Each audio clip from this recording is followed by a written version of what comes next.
Hoje eu queria conversar com vocês sobre a sexualidade. No entanto, é sempre bom você se lembrar que tudo quanto nós vamos dizer aqui hoje, como a gente disse nas últimas semanas, é um contraponto. Nós vivemos num mundo cercado, envolvido pela sabedoria secular. Quando você assiste um filme de Hollywood, quando você assiste um seriado da Sony, quando você assiste uma novela da Globo, quando você lê uma revista feminina, quando você escuta num talk show um terapeuta sem pressupostos cristãos conversando, eles estão falando da sabedoria secular. E tudo gira em torno do ser humano, que são vistos como indivíduos. A grande questão é a realização pessoal, o sujeito é um autônomo, o mundo gira em torno do mercado de trabalho e tudo tem que suportar o mercado de trabalho. Quando você abre as páginas da Bíblia e começa a ler as páginas da Bíblia, meditar nas palavras de Deus, você vai perceber uma inversão de valores, porque quem está no centro é Deus. Nós somos convidados a não sermos indivíduos, mas sermos pessoas que se relacionam. O propósito da vida não é a realização pessoal. A realização pessoal é uma consequência de nós estarmos livres para amarmos a Deus acima de todas as coisas e ao próximo como a nós mesmos. Liberdade é estar em Cristo, porque quando nós estamos em Cristo, nós temos a condição de dizer não para as imposições culturais. O centro da vida é a família, e tudo gira em torno da família e não do trabalho. Conversando hoje sobre sexualidade, eu poderia colocar aqui mais um item nessa coluna: sexualidade. O que é sexo na cultura secular?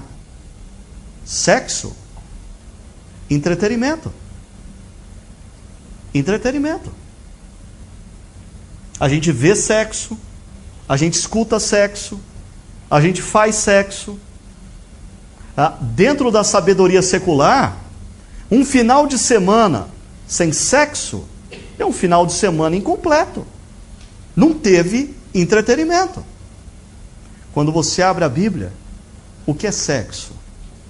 Sexo, na sabedoria bíblica, é o ápice da relação de intimidade entre um homem e uma mulher. Para a sociedade, sexo é um produto, tanto que ele pode ser vendido. Para a Bíblia, sexo é um relacionamento sagrado entre indivíduos criados à imagem e semelhança de Deus. Por isso, tudo que a gente tem aprendido, não só acerca do mercado de trabalho, esbarra nesse verso 2 do capítulo 11 de Romanos, que diz: não se amoldem ao padrão desse mundo, mas transforme-se pela renovação da sua mente, para que sejam capazes de experimentar e comprovar a boa, agradável, perfeita vontade de Deus. Eu não posso convencer você de que o que eu apresento para você como sabedoria bíblica é o que você tem que fazer. Eu não posso. Não está em mim esse poder. O que eu posso fazer aqui é expor para você qual é a sabedoria bíblica. Agora, você pode optar por se deixar conformar pela cultura secular ou renovar a sua mente na direção do que Deus chama de sabedoria. Hoje a gente conversa sobre a sexualidade e a construção da família. Antes, algumas considerações que eu preciso fazer. Primeiro, de certa forma, perceba aí, de certa forma, nós não somos responsáveis por aquilo que nunca tivemos oportunidade de ouvir. De certa forma. Por isso, não podemos nos deixar consumir por qualquer forma de remorso ou erros cometidos no passado, quando alguns de vocês nem mesmo tinham conhecimento do que a Bíblia diz acerca desse assunto e como o que a Bíblia diz acerca desse assunto é sábio e convincente. Tem gente que vai ouvir o que eu tenho para dizer hoje e não vai ter dúvida nenhuma. Pisei na bola. Mas pisou na bola num momento em que não tinha o conhecimento da profundidade desse assunto e como a sabedoria de Deus é consistente. Ainda, quando nós tomamos conhecimento de determinadas informações, ouvimos e aprendemos acerca dos princípios de Deus, a partir daí, nós somos responsáveis pelo que nós vamos fazer com o que nós recebemos. Ou seja, a partir do momento em que ganhamos o conhecimento de quais são os princípios de Deus sobre cada assunto que envolve cada área das nossas vidas, aí sim nós precisamos fazer uma opção. Nesse sentido, ficar em casa todo domingo e não estudar a Bíblia traz menos responsabilidade. Nesse sentido, conhecer o que a Bíblia trata acerca de determinados assuntos é mais do que um privilégio, é responsabilidade. Neste sentido, você era menos responsável até algumas semanas atrás, antes de você ouvir algumas coisas. E a partir de hoje você se torna mais responsável pelo assunto que nós vamos tratar. Outra coisa importante, as experiências, sejam elas boas ou más, não são base para o estabelecimento de princípios para a vida. Não são. Por favor, enquanto eu falar algumas coisas aqui acerca dos ensinamentos da palavra de Deus, da sabedoria bíblica, não deixe um ruído ocupar a sua mente dizendo assim: mas na minha experiência foi diferente, na minha experiência foi diferente, na minha experiência foi diferente. Nós não estamos aqui discutindo experiências, nós estamos discutindo princípios. E quer a tua experiência passada tenha sido ruim, ou tenha sido boa, ela não serve de parâmetro para estabelecimento de princípios. Quem estabelece princípios é o construtor. E a gente vai caminhar e estudar o manual do construtor.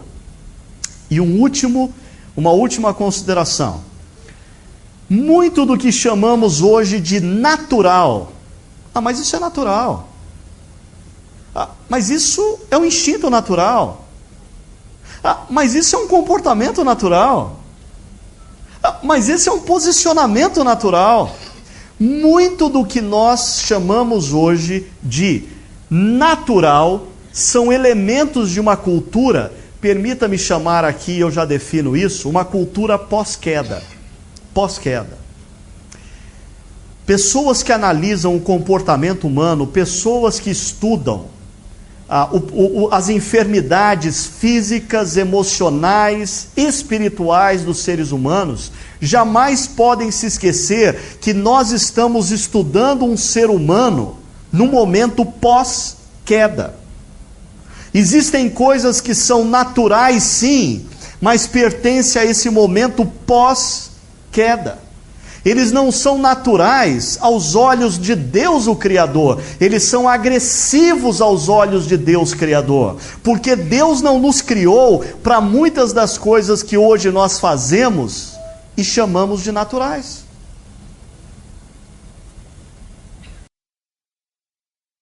Bem, para tanto, eu queria estudar com vocês 2 textos bíblicos. E os 2 se encontram nas primeiras páginas da Bíblia. O primeiro deles se encontra em Gênesis capítulo 1, a partir do verso 26, que diz assim: Então disse Deus: façamos o homem à nossa imagem, conforme a nossa semelhança. Criou Deus o homem à sua imagem, a imagem de Deus o criou. E agora eu queria chamar a sua atenção para a sabedoria bíblica. Não me importa o que a sabedoria secular diga. Se deixe encharcar na sua mente e coração pela sabedoria bíblica. E a sabedoria bíblica diz: homem e mulher os criou. E Deus viu tudo o que havia feito. E sabe o que Deus disse? Esse negócio ficou muito bom. Ficou muito bom. Uau! Que universo tremendo! Como esse negócio ficou joia! Incluindo o fato de ter feito o ser humano macho e fêmea, homem e mulher, e consequentemente sexo. O sexo existe antes da queda. O sexo, você diz, mas a Bíblia não diz isso. Bom, mas Deus disse para eles nesse momento aí que eles deviam se multiplicar. Como que você acha que eles se multiplicavam antes da queda?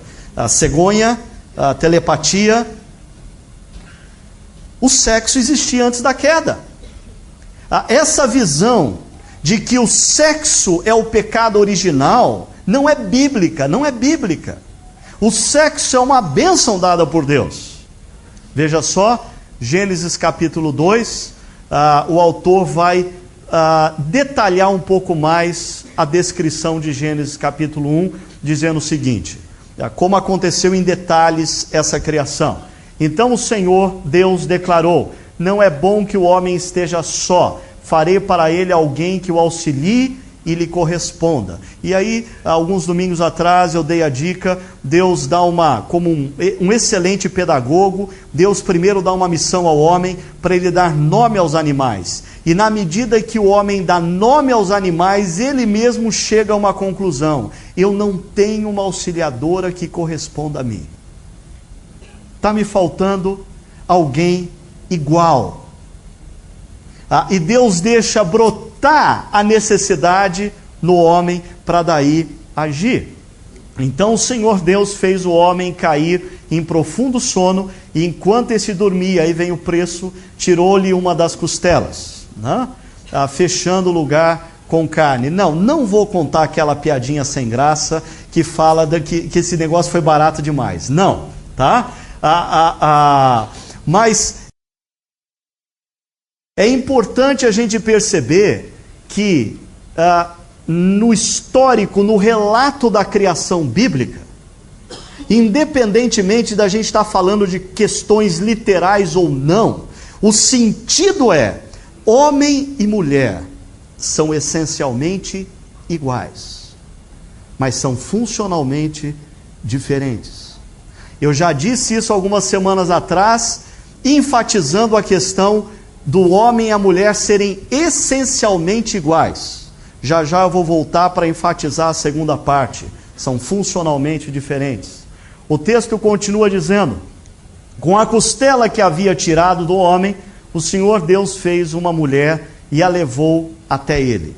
Perceba aqui o que acontece. Disse então o homem. Não existe tradução em português para o que acontece no hebraico nesse verso 23. Essa tradução em português é pobre. Por quê? Porque muitas vezes as línguas não têm correspondência, não tem sentido correspondente. Mas o que acontece aqui no verso 23 é que quando Adão enxerga Eva do jeito que Deus fez, é interessante, a primeira vez que Adão vê a mulher, ele vê do jeito que homens levam anos para chegar lá. Foi a primeira visão que ele teve da mulher. E quando ele tem essa visão da mulher, ele diz: uau! Uau! Ele dá um berro, ele dá um grito, ele diz um uau! E ele conclui: esta sim é osso dos meus ossos e carne da minha carne. Ela é da mesma essência, só que ela vai ser chamada mulher. Por quê? Porque ela é diferente. Porque do homem foi tirada. Aí é um joguete do hebraico, de um acréscimo, de um sufixo, que dá uma poesia interessante aqui. Ela será chamada mulher, e se acrescenta um pontinho ali no hebraico ao nome do homem, porque do homem foi tirada. Verso 24: por essa razão o homem deixará pai e mãe, e hoje eu quero conversar um pouco mais profundamente sobre esse negócio de homem ter que deixar pai e mãe, porque me intriga o fato de que biblicamente a ordem é para o homem deixar pai e mãe, sendo que culturalmente, naquela época, quando existia um casamento, era a mulher que vinha morar nas terras dos pais do homem. O homem deixará pai e mãe e se unirá à sua mulher, e eles se tornarão uma só carne. E um verso muito bonito. O homem e sua mulher viviam nus. Eles deram uma boa de uma corrigida nessa tradução, porque versões em português anteriores diziam homem e mulher estavam nus. Não, eles não estavam. Eles viviam nus. Eles viviam nus. E detalhe, não sentiam vergonha.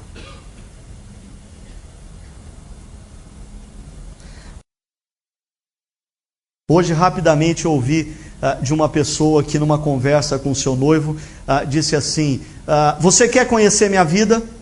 Ele disse: não. Isso me ocorreu. Quantos de nós temos um relacionamento conjugal realmente desnudados?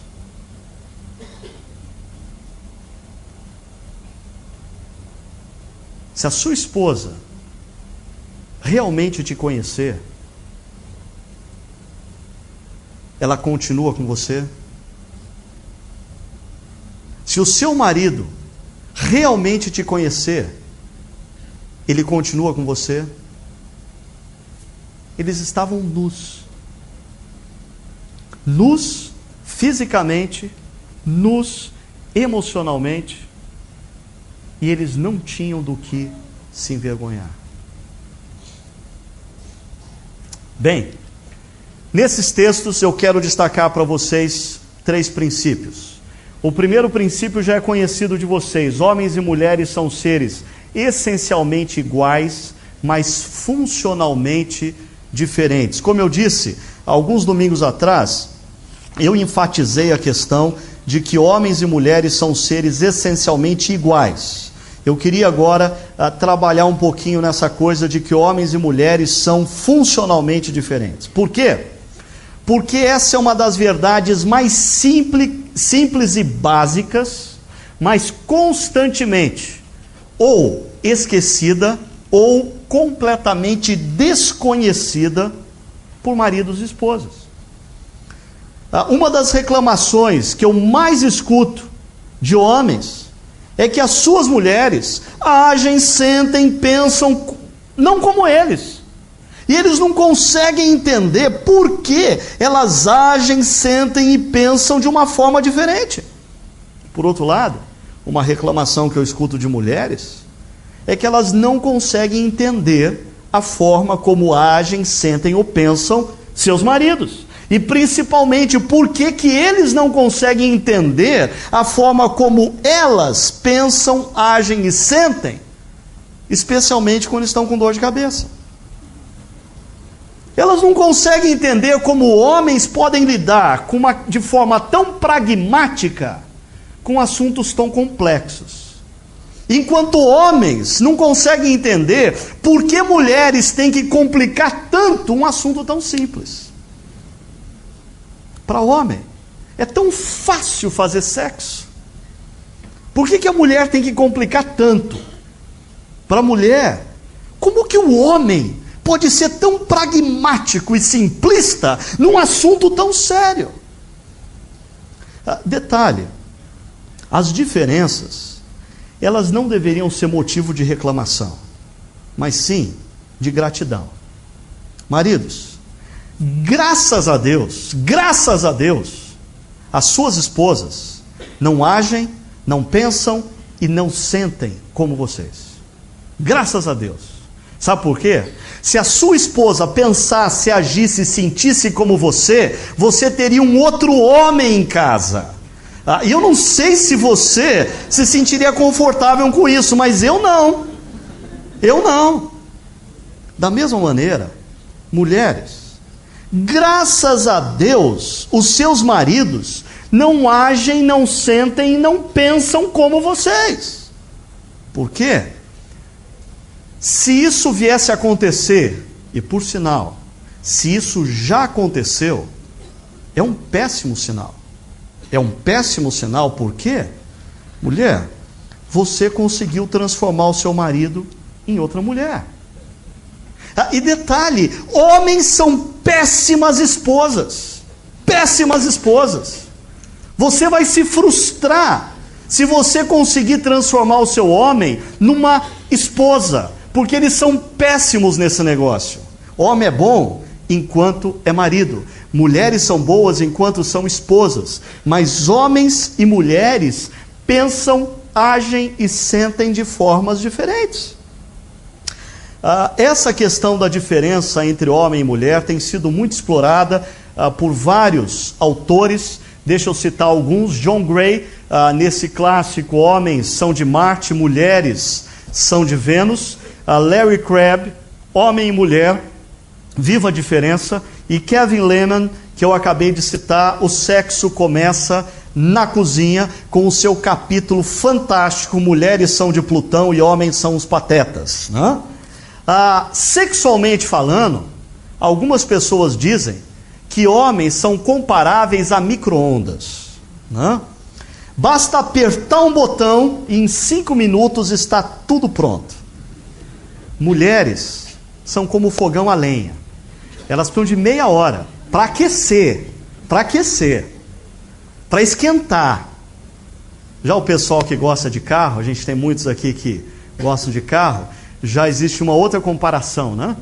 Que homens são como esses carros, pode ser até um carrinho 1000, mas ignição automática, você dá na chave e pega, né?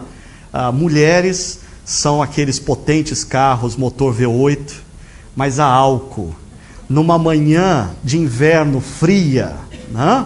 Demora, depois que embala é fantástica, mas para pegar é um sufoco. Homens e mulheres são diferentes, sim, e lidam com a questão da sexualidade de forma diferente. E isso acontece desde que eles são adolescentes ou meninos. Desde a adolescência, você pode notar essa diferença. Meninos tendem a serem mais interessados em sexo, para não dizer mais compulsivos por sexo. Meninas, detalhe, a mídia tem procurado transformar a mulher no aspecto sexualidade, tem procurado transformar a mulher numa expressão muito próxima da sexualidade feminina. Eu diria que a mídia cobra da mulher uma postura mais agressiva, mais caçadora no aspecto sexual. Mas isso, quem estuda profundamente a mulher, no seu aspecto biológico, no seu aspecto emocional, sabe muito bem que isso é uma agressão. É uma agressão. Não é condizente a formação da mulher, biológica e emocional, ser a caçadora do processo. Algo dentro da mulher, emocionalmente, pede para que ela seja a conquistada. Já eu volto nisso. Deixa eu voltar na questão dos meninos e das meninas. Naturalmente, sem essa influência e esse bombardeamento da mídia sobre as mulheres, naturalmente, homens são seres mais visualmente orientados no seu instinto sexual e quase automáticos no seu instinto sexual. Quando Deus coloca Eva na frente de Adão, Adão quase de forma incontida diz: uau! Interessante. Você já parou para pensar que Adão faz isso na frente de Deus? Se fosse eu faria uau! Aí quando eu lembrasse que oh Deus, uau, que sol bonito, uau, que natureza linda. Mas interessante, Adão não fica nem corado por ter feito isso. E Deus não repreende. Por quê? Porque Deus fez o homem assim. Mulheres não são apesar da mídia bombardeá-las para fazerem delas isso, mulheres não são tão visualmente orientadas e não têm instintos tão automáticos sexualmente falando. Mulheres são mais afetivamente orientadas e o interesse delas demanda envolvimento emocional e é mais complexo. E é assim que a coisa funciona. Biblicamente falando, não existe nada de errado nisso. Mulheres são mais complexas? Sim. Homens são mais pragmáticos? Sim. E existe uma perfeição aí, né? Homens, por serem mais pragmáticos, gostam de diversidade.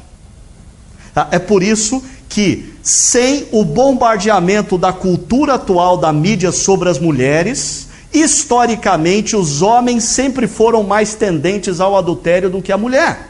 Por quê? Porque o homem tem uma tendência, um instinto, que não é da criação, mas é natural no aspecto pós-queda, ou seja, errado, mas ele tem um instinto à diversidade. Mas sabe o que muitos homens ainda não descobriram? Que você não precisa de muitas mulheres. Basta você tentar entender uma só. E você vai ter uma diversidade infinda. Infinda. Você já percebeu que o que funciona no dia seguinte não funciona? Eu ouvi a risada da minha esposa agora. Você já percebeu isso?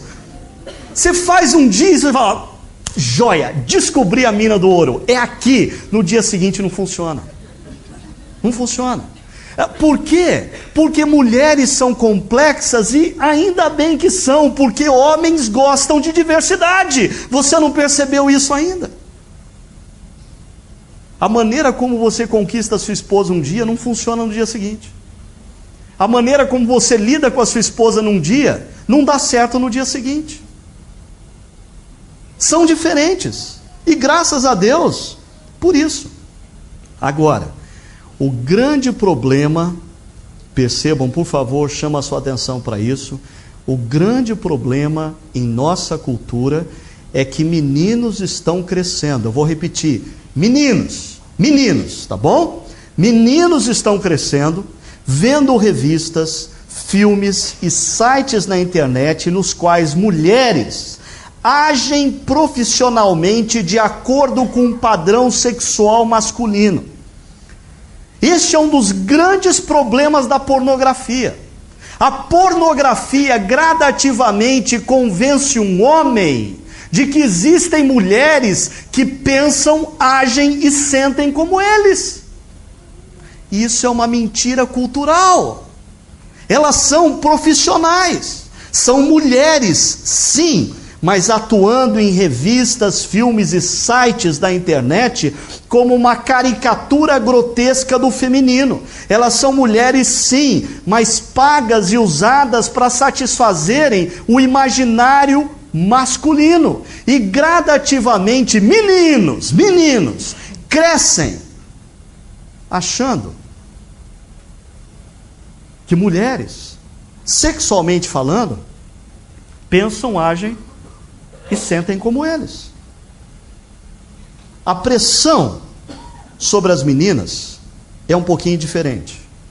Todo bombardeamento de sexo na mídia, na televisão, nos jornais, nas revistas, no talk show, nas músicas, e em tudo quanto é canto, em outdoor e assim por diante, faz muitas vezes com que meninas cresçam associando a palavra sexo com algo banal, grosseiro e errado, o que deve ser evitado a qualquer preço. Até mesmo pais cristãos, de forma inadvertida, aconselham suas filhas dizendo: minha filha, sexo é algo muito feio, muito errado, é satânico, por isso você deve guardá-lo para a pessoa que você ama. Que lógica mais absurda é essa?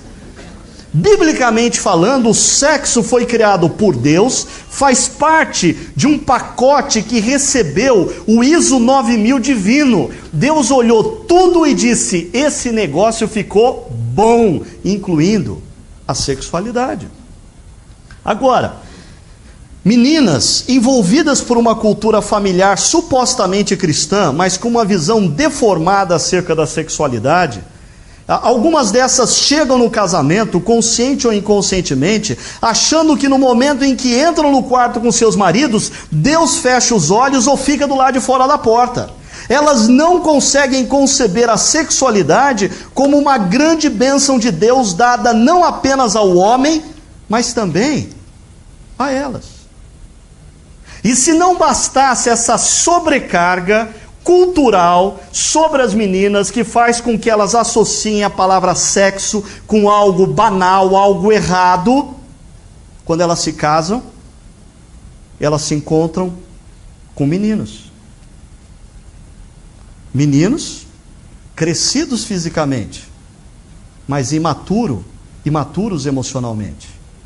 Meninos que trazem para a relação conjugal toda a concepção das fantasias sexuais produzidas pelas revistas, pelos filmes, pelos sites pornográficos, reforçando na cabeça feminina a associação do sexo com algo banal, grosseiro e sujo. O resultado é trágico. Os meninos continuam querendo sexo e as meninas continuam querendo distância do sexo. E a gente fica correndo um atrás do outro em volta da mesa. Por quê? Uma deformação gerada pela nossa cultura, uma deformação gerada pelos programas e pelos seriados que você assiste na Warner, na Sony, na novela da Rede Globo e tantas coisas mais. Essa deformação também se torna mais frustrante no imaginário feminino, porque se tem uma coisa que deforma o imaginário masculino, é a pornografia.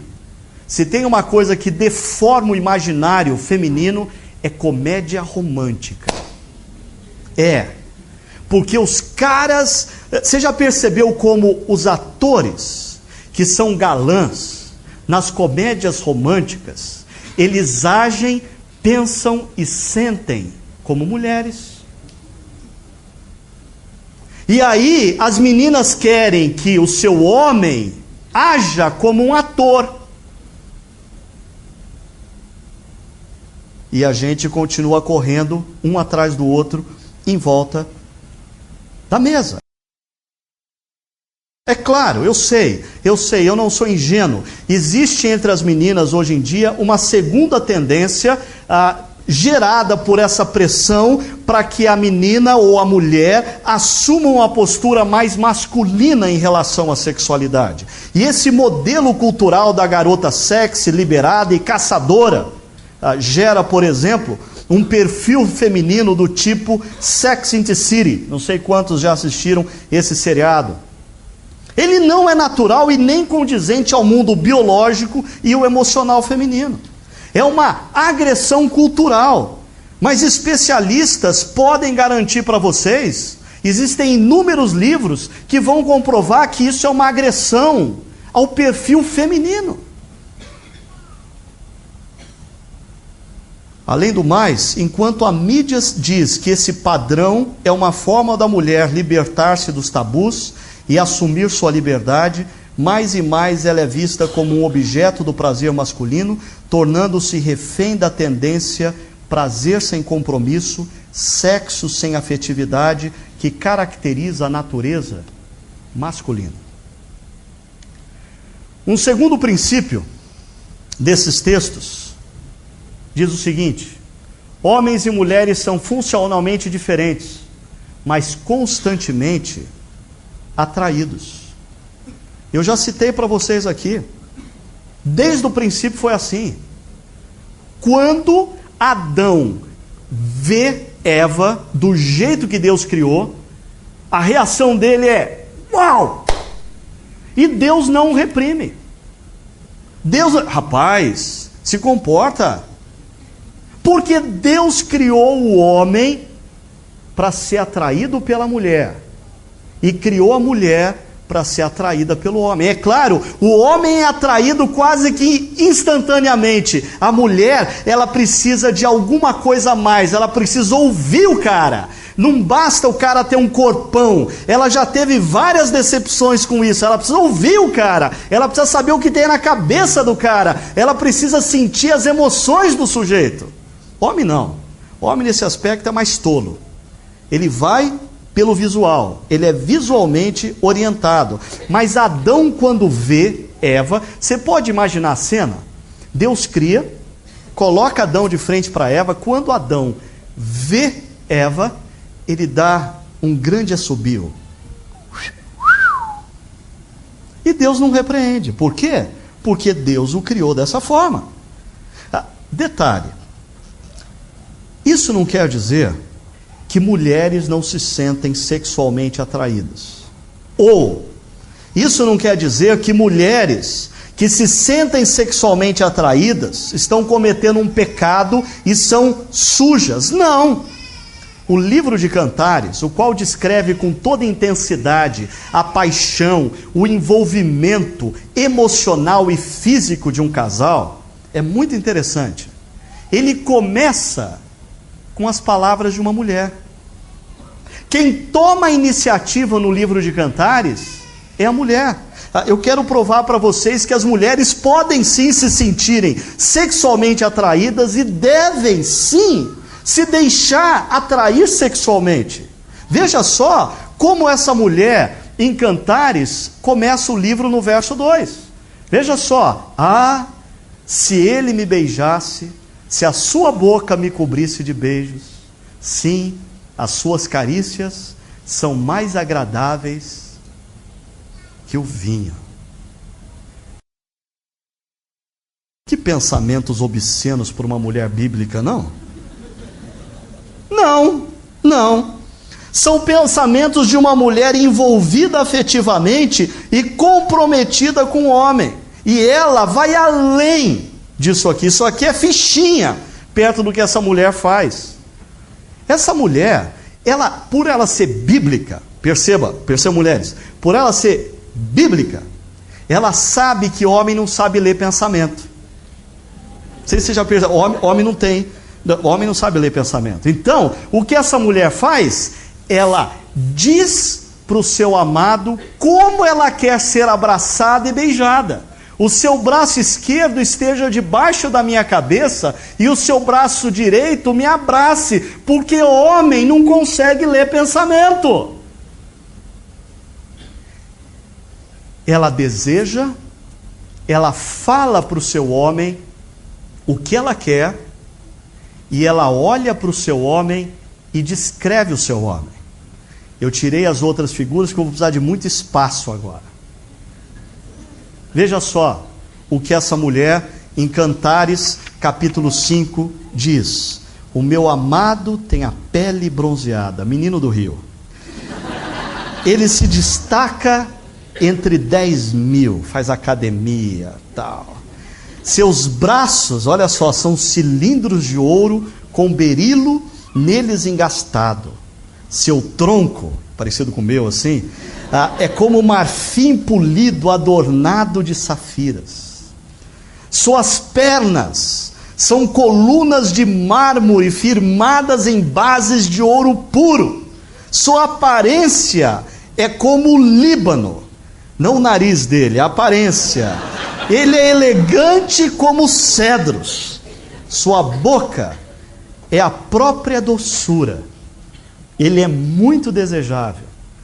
Esse é o meu amado. E aí ela ainda faz gracinha para as outras mulheres dizendo: esse é o meu querido, ó mulheres de Jerusalém. Ele é meu. Você imagina como se sente o homem depois que ele escuta isso? Deus grego. Esse cara está pronto por qualquer coisa agora. Esse cara foi convencido de que ele é tudo isso. Detalhe, nós não temos prova alguma de que esse sujeito é o que essa mulher diz. Mas não importa. Isso é a forma como os olhos dela enxergam o seu marido. E isso basta. Isso basta. O que importa para mim como marido, ou o que deveria importar para mim como marido, não é como a cultura me vê, mas como a minha esposa me vê. Mulher, o que deveria importar para você não é o que a cultura da Rede Globo diz para você, se você está muito magra, muito gorda, muito alta, muito baixa, seja lá o que for. O que deveria importar para você são os olhos do seu marido. Isso é libertador. O que importa para esse cara são os olhos da amada dele. E se você ler o livro de Cantares, você vai perceber que o que importa para a amada são os olhos do amado dele. Por isso, mulheres, você quer minar o respeito pelo seu marido e tirar os olhos dele de você? Quando você estiver assistindo um seriado na televisão, um filme de Hollywood, e passar aquele ator, a lá Brad Pitt, Richard Gere não entra mais em casa. Minha esposa já tem um Ricardo lá, por que ela precisa de um Richard? Esse eu já disse, não entra. Essa mulher, ela fala essas coisas não assistindo um filme de Hollywood. Ela fala olhando para o seu amado. Olhando para o seu amado. Você quer minar a sua relação? Quando você estiver assistindo o filme, do lado de um homem, comece a elogiar o cara que está na tela. Já vi o homem fazendo assim, ó.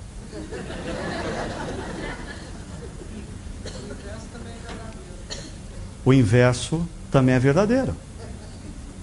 Homens, vocês gostam de diversidade.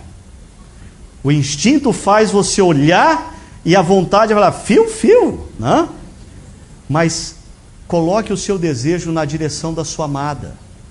Já eu vou citar alguns textos de provérbios que são fantásticos. Conselhos de pai para filho. Agora, deixa eu terminar essa parte. Essa mulher, ela faz uma coisa surpreendente, porque ela se expõe. Mulher, você já parou para pensar que mulheres, elas não gostam de falar o que elas sentem sexualmente, elas não gostam de descrever o que elas querem sexualmente, elas não gostam de falar do corpo do marido sexualmente, sabe por quê? Porque isso expõe uma mulher, isso deixa uma mulher vulnerável, isso faz uma mulher se sentir não nua fisicamente, mas nua emocionalmente. Mas sabe por que essa mulher faz isso? Porque a relação dela não é de final de semana. A relação dela não é de sábado à noite. Ela não está namorando com um cara para ver o que vai dar. Ela está se relacionando com o amado que é dela. E ela é do amado dela. E acabou, ponto final. Essa relação de intimidade se dá num contexto de compromisso e maturidade. Sexo é bom. Sexo é maravilhoso, mas biblicamente, sexo foi feito e criado por Deus para uma relação de maturidade e compromisso que nós chamamos casamento. Coisa antiquada, não? Veja só, antes de ir para o princípio 3, eu queria só fazer uma ponte cultural aqui com vocês. Tem uma música da Marisa Monte com Arnaldo Antunes e Carlinhos Brown, que o refrão diz: eu sou de ninguém, eu sou de todo mundo e todo mundo me quer bem. Eu sou de ninguém, eu sou de todo mundo e todo mundo é meu também. Não é essa música que essa mulher de Cantares cantava.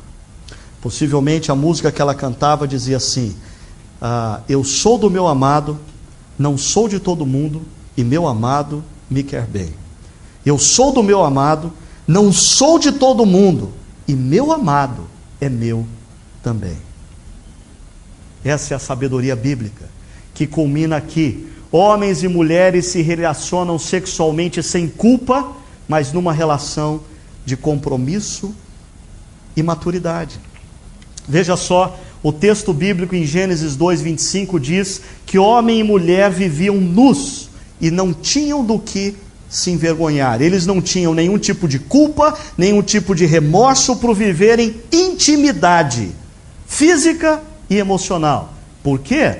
Porque o texto anterior nos dá a dica. Gênesis 24 diz: por esta razão o homem deixará pai e mãe e se unirá à sua mulher, e eles se tornarão uma só carne.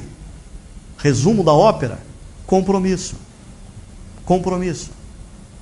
Mas deixa eu explicar um pouquinho mais esse texto, porque esse texto é imprescindível para a gente compreender a sexualidade no lugar da espiritualidade. Deixa eu dizer por quê.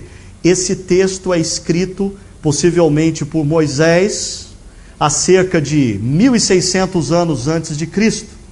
Esse mesmo texto é citado por Jesus 1600 anos depois, quando ele é questionado por fariseus acerca da questão do divórcio.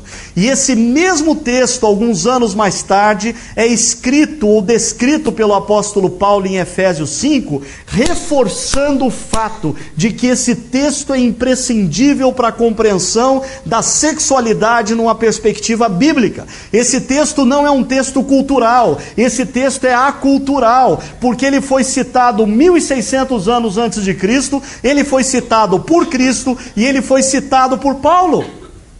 Ele não está preso ao contexto cultural original de Moisés, apesar dessa ser uma argumentação cultural. Para mim, esse texto nos dá uma ordem lógica do processo. Primeiro, garotão, quer sexo? Deixa o pai e a mãe.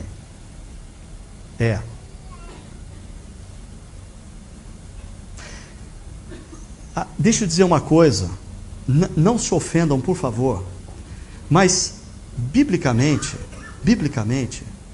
sexo é para homem, não é para menino.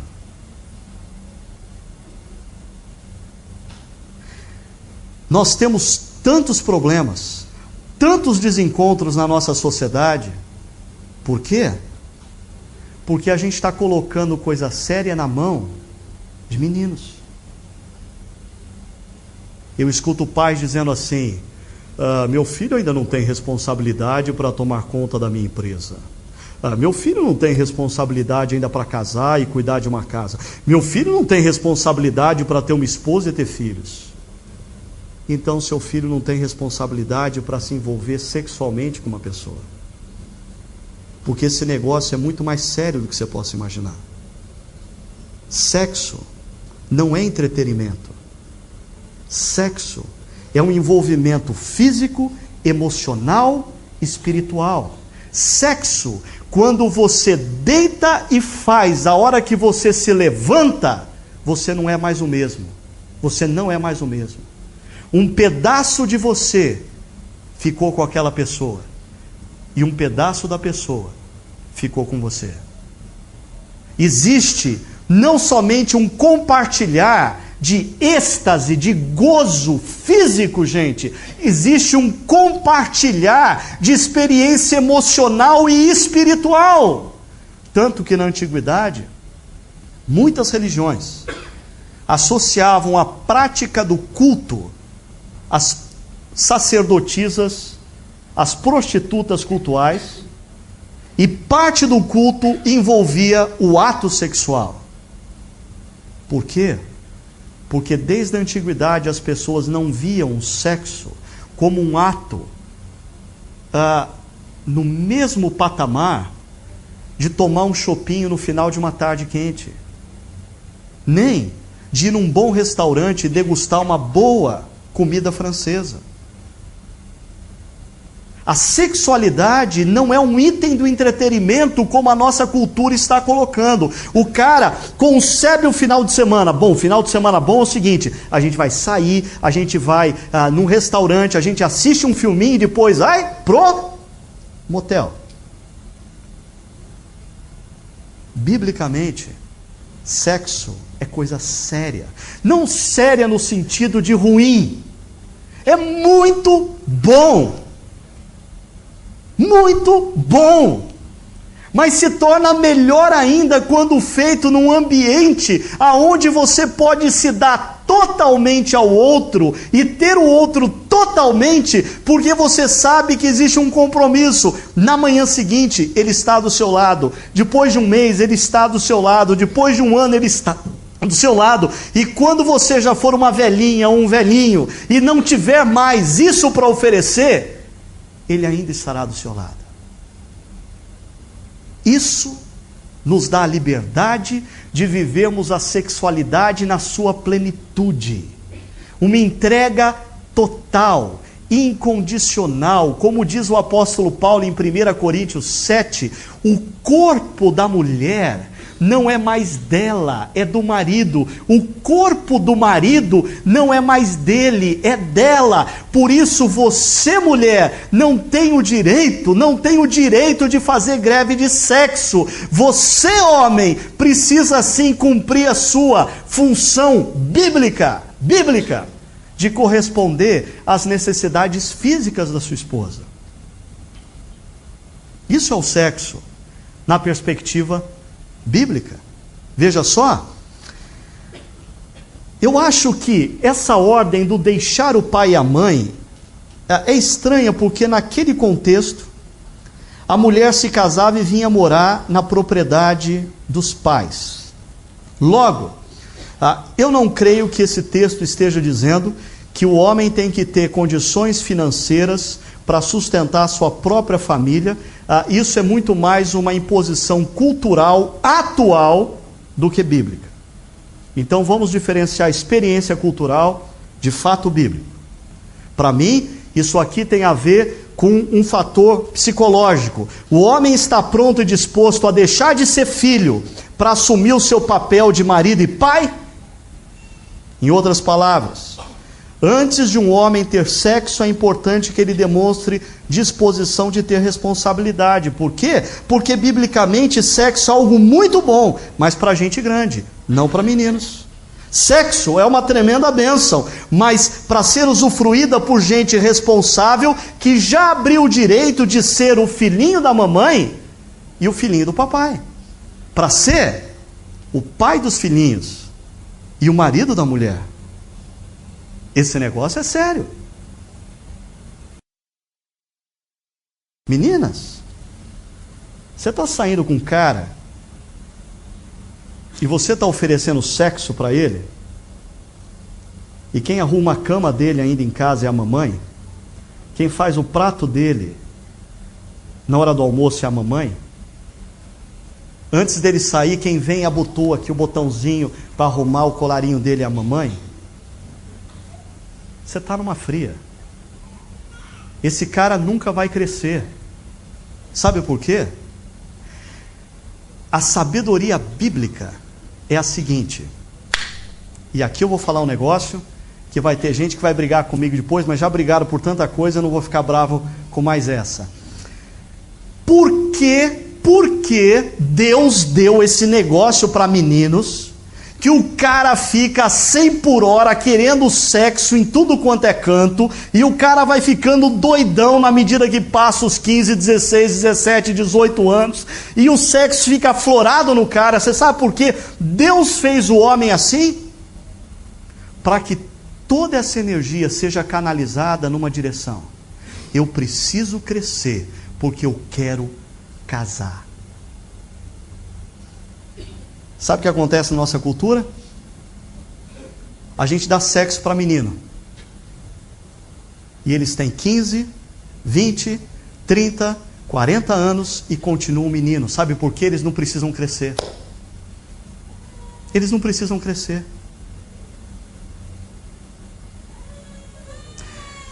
Alguns de vocês aqui, não eu, mas alguns de vocês são do tempo que, por exemplo, um cara, para ver um filme no qual uma mulher aparecia, entre aspas, nua, e naquele tempo nua era da cintura para cima de lado, né? O cara, para assistir um filme assim, ele tinha que ter 18 anos, meu amigo, e de carteirinha ali assinada, RG. Wilson, você lembra da ansiedade por fazer 18 anos? Guilherme, você lembra? A gente contava os dias. Quando vai chegar? Falta um ano. Falta 6 meses. Faltam 3. Você já percebeu que não existe essa ansiedade hoje? Com 12 anos eles ligam a televisão e na sessão da tarde eles veem coisa muito pior do que eu só pude ver depois dos 18 anos. A gente está dando sexo como coisa banal para menino. E menino que tem sexo antes da hora não tem vontade de crescer. E por favor, não se ofenda com o que eu estou dizendo. Eu só estou querendo ajudar você a entender o que a cultura está fazendo de você.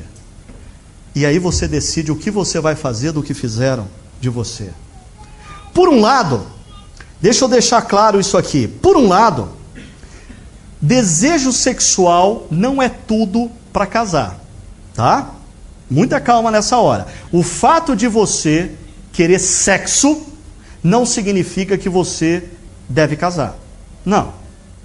Casamento exige compromisso, maturidade, envolvimento emocional. Casamento é muito mais do que sexo. No entanto, o desejo sexual faz parte, sim, de um desejo legítimo por casamento.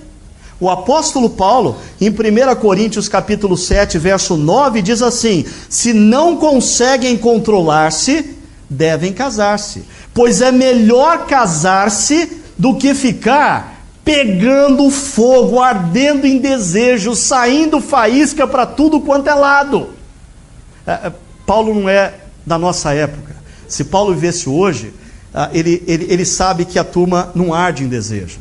Ele diria: melhor é casar do que você ficar dando sexo para menino. Ele não vai crescer. Ele não vai assumir a vida. Ele não vai virar homem. Ele não vai virar pai.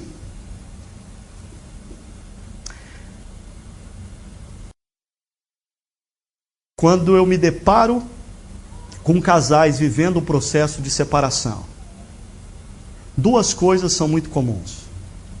A primeira delas é vida sexual ativa antes do casamento. A segunda delas, que aparece muitas vezes, é: os meus pais não eram a favor dessa pessoa. Só para você pensar um pouquinho enquanto eu caminho para o final. O homem cresceu, ele deve se unir a uma mulher. E aqui eu queria sugerir você ler Provérbios, porque Provérbios, nos primeiros capítulos de Provérbios, existe uma insistência de um pai para com um filho, e o pai diz basicamente o seguinte: eu não vou citar os textos agora, vou dizer: filho, ele diz, eu sei que o seu desejo é crescente e quase incontrolável. Filho, eu sei que você está ardendo de desejo. Segunda coisa que o pai diz: filho, não se deixe controlar por esse desejo. Terceira coisa que ele diz: filho, rejeite o caminho oferecido pela cultura, que é: mata esse desejo. Não mata esse desejo, não mata. Não mata. Não mata esse desejo como se fosse fome de comida ao meio-dia. Não mata esse desejo como se fosse vontade de tomar um chopinho no final da tarde. Esse é um desejo que você tem que trabalhar e administrá-lo, porque esse desejo é bom. Ele vai te impulsionar ao crescimento e à maturidade. Agora, se você resolve lidar com esse desejo como qualquer outra necessidade fisiológica, dizendo simplesmente: teve desejo, vai e mata, filho, não é esse o caminho. Provérbios vai dizer: filho, uma esposa é um presente de Deus. Quem encontra uma esposa, encontra algo excelente, recebeu a bênção do Senhor. E ele termina dizendo: filho, viva a plenitude da sua sexualidade com a sua esposa, a mulher da sua mocidade. Olha o que ele diz aqui. Seja bendita a sua fonte. Alegre-se com a esposa da sua juventude. Casar cedo é bom? Me desculpem, pais. É. Porque a gente pode viver a intensidade da sexualidade no momento em que ela está mais aflorada. Mas eu não concordo com meu filho case cedo. Mas você casou. Mas é diferente. Não, você tinha bem menos do que ele. Ele não tem condição. Mas você tem condição de ajudar. Mas eu não acho que o menino que a minha filha namora é o cara certo, nem que a menina que o meu filho namora é a pessoa certa. Então para de fingir e diz isso para ele. Seja pai, seja mãe, seja pontual. Para de enrolar. Diga, meu filho, eu não estou contigo nessa. Minha filha, eu não estou contigo nessa. Seja pontual. Seja claro. Abençoe a vida do seu filho. E aí então eles se tornarão uma só carne. E aqui essa expressão fala dessa coisa de que biblicamente a sexualidade, queridos, não é um ato de entretenimento. Não é. Porque tomar um chopinho no final de uma tarde, um chopinho bem gelado numa tarde quente, é um relacionamento meu com uma coisa. Eu ir num restaurante bom e apreciar uma boa comida quando eu estou com fome, é um relacionamento meu com uma coisa. Mas sexo é um relacionamento meu com uma outra pessoa. Não é a mesma coisa. É pessoa. E aí, a sexualidade, existe uma troca tão intensa, que ela é muito maior do que o tempo que se passa fazendo sexo. É a Bíblia que diz que quando o sujeito se levanta, quando a garota se levanta de uma cama, os dois não são mais os mesmos. Sabe o que isso significa? Cada vez que você vive intencionalmente e intensamente a intimidade com a sua esposa e o seu marido, a cada manhã que vocês se levantam, mais um vocês são. Casais que ficam se evitando, a cada manhã, mais distantes eles estão. Tem problema? Procura ajuda. Procura ajuda. Não tem desejo? Procura ajuda. A relação esfriou? Procura ajuda. Faça alguma coisa em relação a isso. Pare de pensar, mas o que os outros vão pensar de mim? Você tem que pensar o que vai ser do seu casamento. Agora, o contrário também é verdadeiro. Imagina se nós tivéssemos tempo para usarmos essas duas folhas aqui, para pegar o João e a Maria e passarmos cola, e eles se tornaram uma só carne, mas na manhã seguinte você rasga e parte do João vai com a Maria, parte da Maria vai com o João,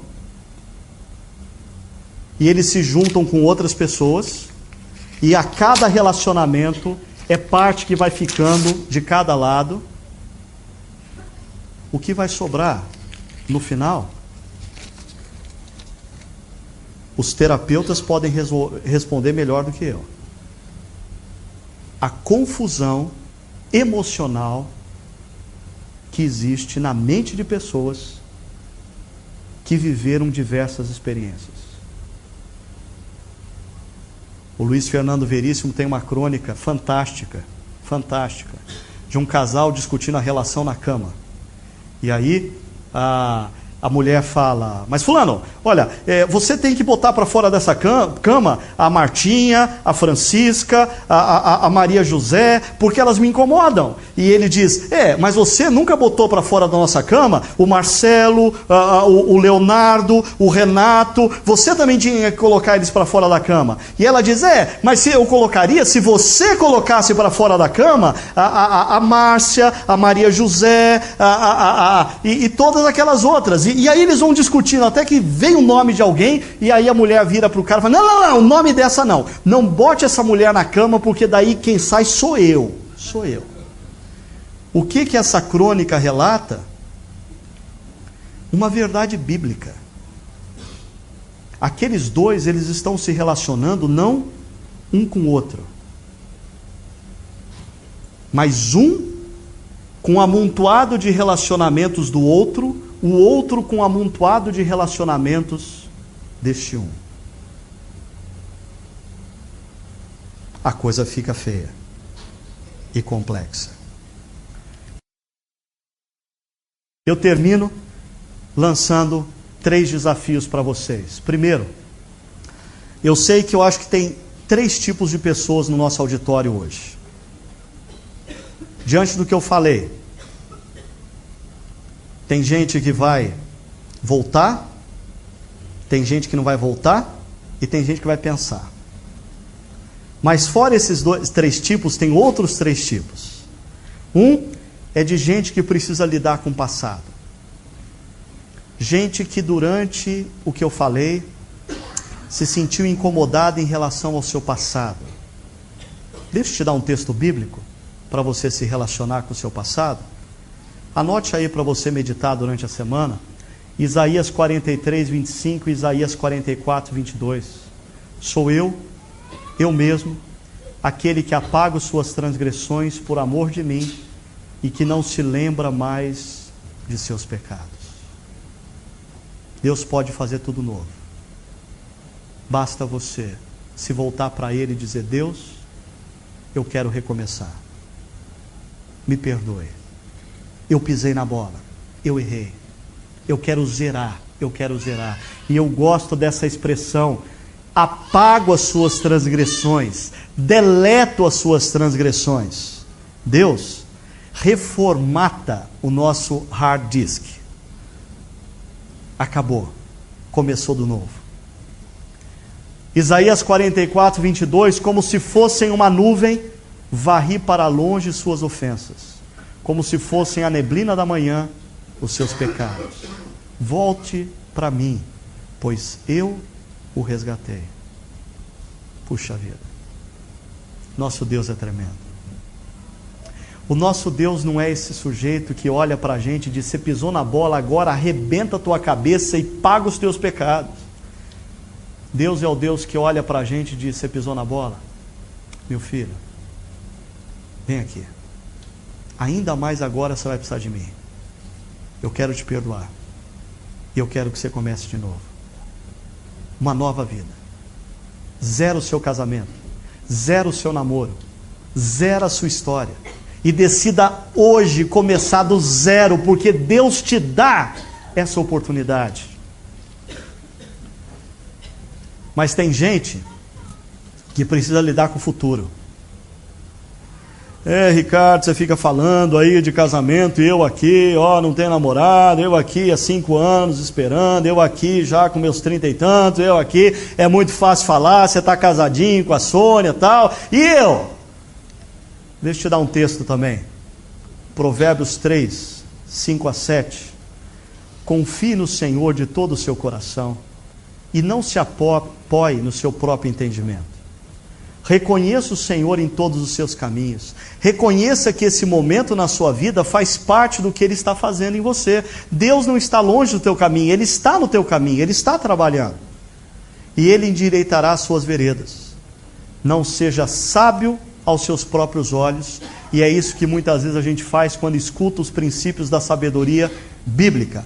Eu não concordo com isso. Eu acho isso muito radical. Gente, olha para a Bíblia, briga com a Bíblia, briga com a sabedoria bíblica. Agora, o conselho que a sabedoria bíblica dá é: não seja sábio aos seus próprios olhos. Tema ao Senhor e evite o mal.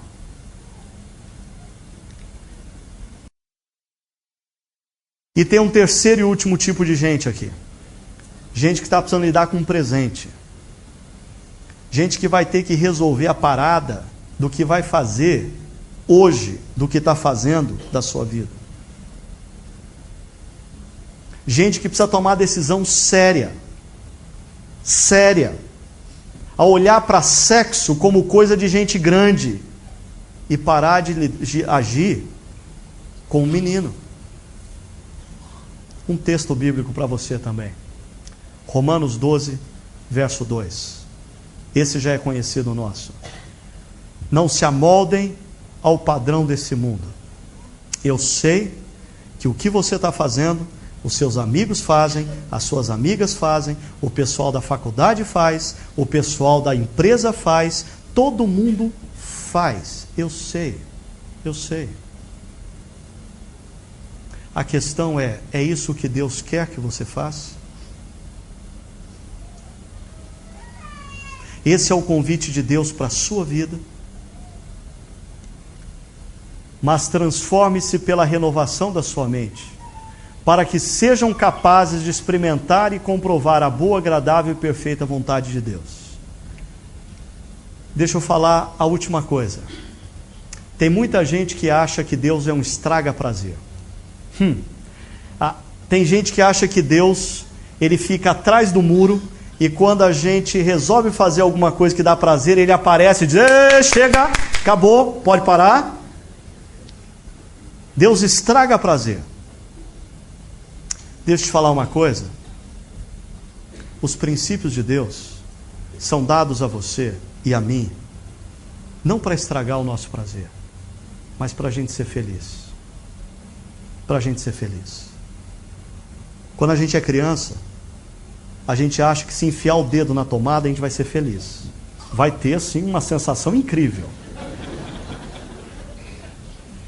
E quando o pai diz não, a gente sai emburrado. Mas sabe o que o pai queria? O nosso bem.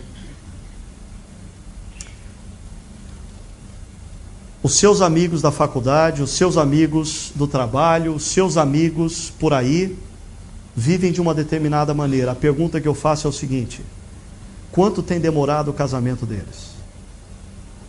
Quão certo tem dado o casamento deles? Quão felizes eles estão sendo na construção de uma família? Então, me desculpe, os seus amigos não servem de parâmetro para que eu estabeleça a minha família. Esses são os princípios que Deus dá a você, jovem, que quer estabelecer uma família consistente, um relacionamento firme, uma casa, como Jesus contou, construída sobre uma rocha, e quando as tempestades vierem e os ventos baterem, ela vai permanecer, porque ela não foi construída sobre areia, ela foi construída sobre rocha. Se você precisa lidar com o passado, lembre-se, Deus hoje está pronto a apagar tudo e zerar. Se você precisa lidar com o futuro, lembre-se, Deus está com você agora e Ele está no seu caminho. Se você precisa lidar com o presente, não deixe a sabedoria secular moldar sua mente, o seu coração e o seu comportamento. Tome uma decisão hoje: eu não vou ser produto dessa cultura, eu vou ser agente de transformação dessa cultura. E tome uma decisão. Tome uma decisão. O que muda a vida da gente não são pensamentos, são atitudes. Você não tem que pensar, você tem que tomar uma decisão. O que muda a história de uma pessoa, o que muda a história de uma família, o que muda a história de uma cidade, de uma civilização, não são ideias, são atitudes. As ideias são importantes, mas atitudes são fundamentais para mudar o curso de uma história. Baseado nisso, tome uma atitude.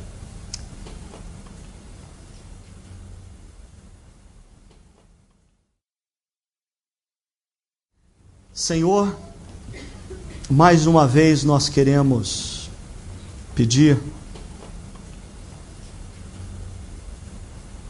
que diante de tudo quanto ouvimos,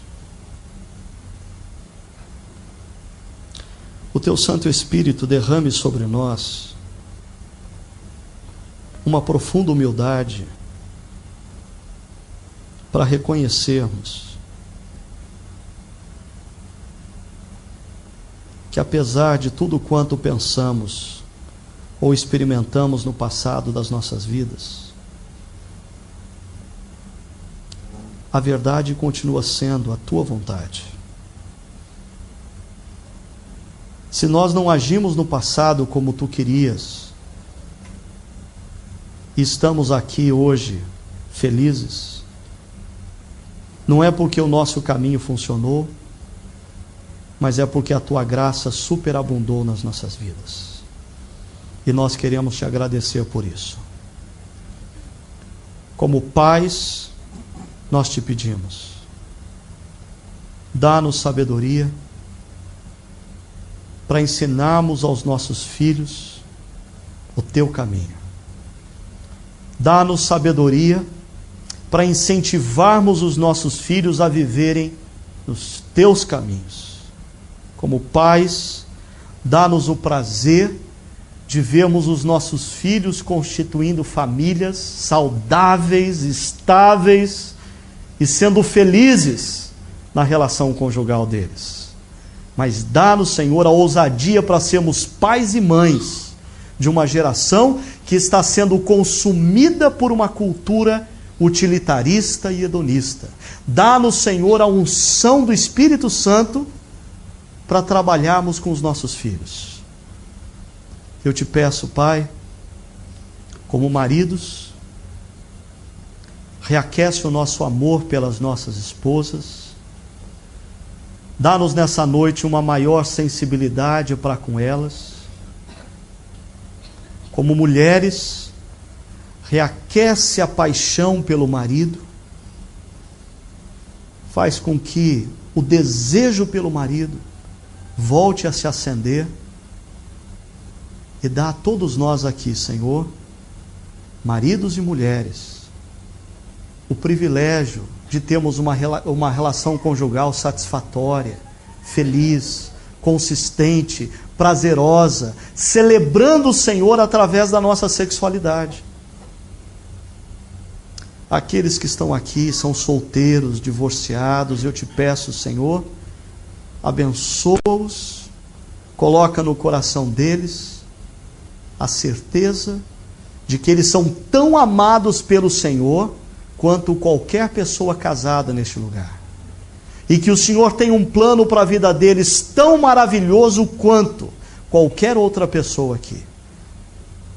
E que o Senhor os desafie a viverem tendo como a maior alegria a relação contigo. Abençoa a nossa comunidade, abençoa a nossa semana, que o Senhor nos dê ao longo dessa semana vitórias na nossa vida pessoal, vitórias na nossa vida familiar, vitórias nos nossos negócios. Que o Senhor cuide de cada um de nós, que o Senhor nos proteja de todo tipo de armadilha, que o Senhor esteja constantemente nos orientando e as nossas mentes e corações estejam sensíveis à Tua voz, mansa e suave, constantemente nos convidando a voltarmos para o Senhor e a seguirmos os Teus caminhos. Que a graça do nosso Salvador e Senhor Jesus Cristo, o amor de Deus, o nosso eterno Pai, e a consolação e o poder do Santo Espírito de Deus repouse sobre cada um de nós, hoje e para todo sempre. Amém.